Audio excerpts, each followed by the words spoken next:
Hello, Americans and other friends and subscribers around the world. We're out mushroom hunting again, surprise.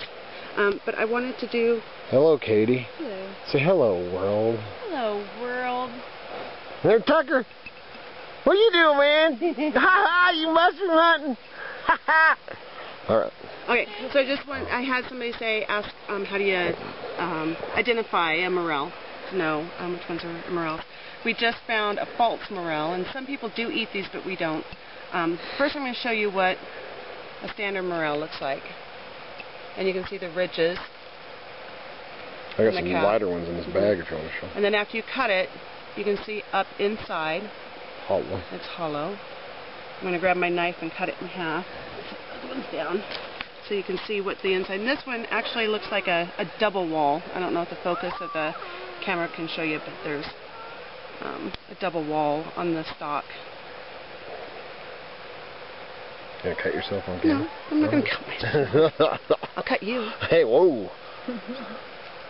They cut it in half, and you can see that it's hollow all the way up to the tip. Ooh, there's a little ant. Get him out of there. We don't want him in there. So it's hollow all the way up, and you can see the structure of the cap on the side. So I'm going to grab the false morel. Let's stick that one right here. So if you see, that one has, it looks like a cottony substance on the inside. Completely closed. Completely enclosed, yes. But the cap, this one's in poor condition. It's kind of dry, but it looks very, very similar to the morel. When you cut this one in half, you can see that cottony substance goes all the way to the tip. And it just looks nasty. Yeah, it just doesn't look very good. There you go. And so they find that's the kind of size these guys find, and this is the kind I find. I'm pretty sure I found that one. No, you didn't. This is the one I just picked on the side. The one that she found. So Katie, she has to pretend like she found it. Oh no, I found this one. Whoa! Woo! You got me. Yeah, see the hollowness.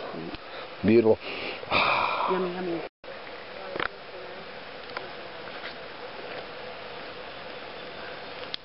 Alright, so Miss Kitty thought we should do one of how to cut them. So what we do when we come in and cut them, you want to leave the base, which, you know, there's spores and all that stuff, and it helps for them to come back next year. So I always take my knife, kind of push around down there, get to where you can see the white base. Okay, give us that. Go with this one. There you go.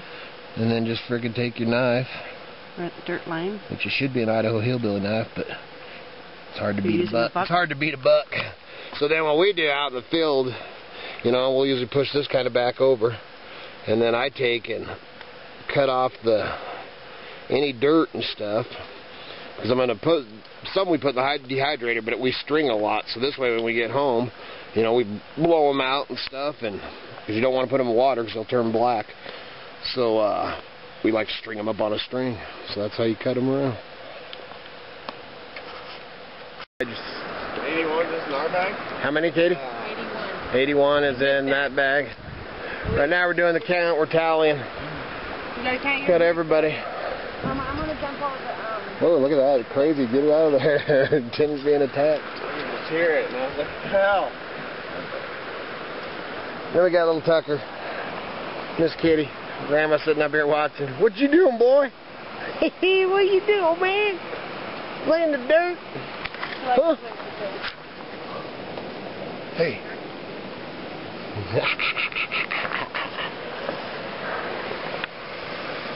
So we'll have to get our tally, and oh, look at this. This is what Katie Joe finds.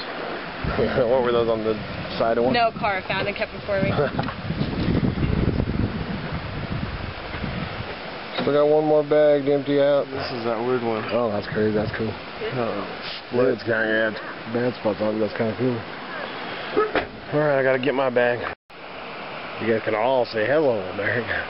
Hello, America. It's only car. Friends, subscribers around the world. Oh, check it out. So what was the count, Tim? 177. 177 today. That's pretty dang. 2 hours. Yeah, in less than 2 hours. So that was a pretty good count today. What you fixing for dinner tonight now, Miss Kitty?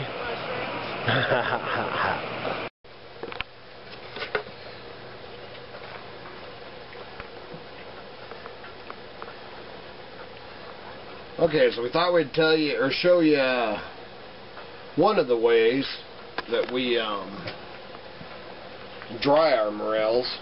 This is the the old school, old-fashioned way, and that is stringing them up. And you can use. I use sinew. I guess it's just an old mountain man thing. I use natural sinew, but you could use thread, fishing line, whatever.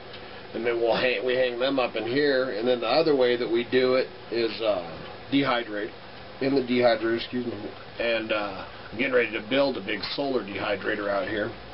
But what we do when we get home is you pick a bunch of morels out, and you want to look over them. I'll get my eyeballs on. You want to look over them and stuff, and man, any bad, like see this whole top on here, which this one actually, that's pretty dang bad. Oh, and then look at that, man. See, and you can even use your hillbilly carver for a mushroom knife too. This is my personal one. But I like to cut off all the bad parts, just for safety and just nastiness, and then cut them down and thread them. Run your needle through them. Pretty basic, old. Like I said, this is how it used to be done. And then what we do with the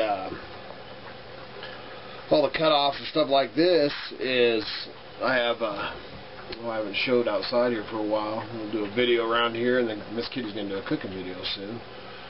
For you, if any of you are getting tired of the morel hunting, because we'll be doing this for hopefully another 6 weeks. Or 4 or 5 weeks. But anyway, I got a bed out here where I planted a couple pine trees and some other wild, edible plants and stuff that we've got around our property here. And we've been throwing the cuttings and all that stuff off of there, hoping, by some fluke thing that sometime we might even have a few morels growing out here in our little flower bed or our garden bed out here. So there's how you prepare your mushrooms. And then, like I said, after you do it, you don't have to use sinew. You can use, I got all natural sinew that I use for everything. Kitty's always teasing me about it. I sinew everything, even my boots. So then get them, and of course when you hang them, you want to try to keep them turned. She can actually flip it around and show you some we have hanged up there, but you want to keep them separate. And these things will shrink. She can show you the ones up there, man, they'll shrink to, half or less the size. So there you go. Show them. Yeah. Those are ones we got the day before yesterday. They're just about dried. Very good. So I thought I'd better jump in here and show you too. This right here, besides what we've kept and ate fresh, this is over what's the count? So far over 500 mushrooms, but we did eat quite a few. We've ate quite a few of them fresh and stuff. This is the dried. We have this and a partial jar up there, and that's everything that we've got so far this year. But man, when they're dried out, you can just see them. They're just great. And something else, I'd mentioned it earlier in this video, is what I do after I string them, before I hang them, is I go take them out, or I'll pull my hose in here, my air compressor hose, one of the little air nozzles, and I go through and blow out, and do another scan to make sure I got all the bad spots out, and any bugs and stuff like that. And then we also, a lot of times, will blow them out as we're put them in the jar. But we really have, over the years, have gotten to where we pretty much prep them, out in the field, other than cutting the bad spots off. So there you go. There's how you prepare your mushrooms. Enjoy.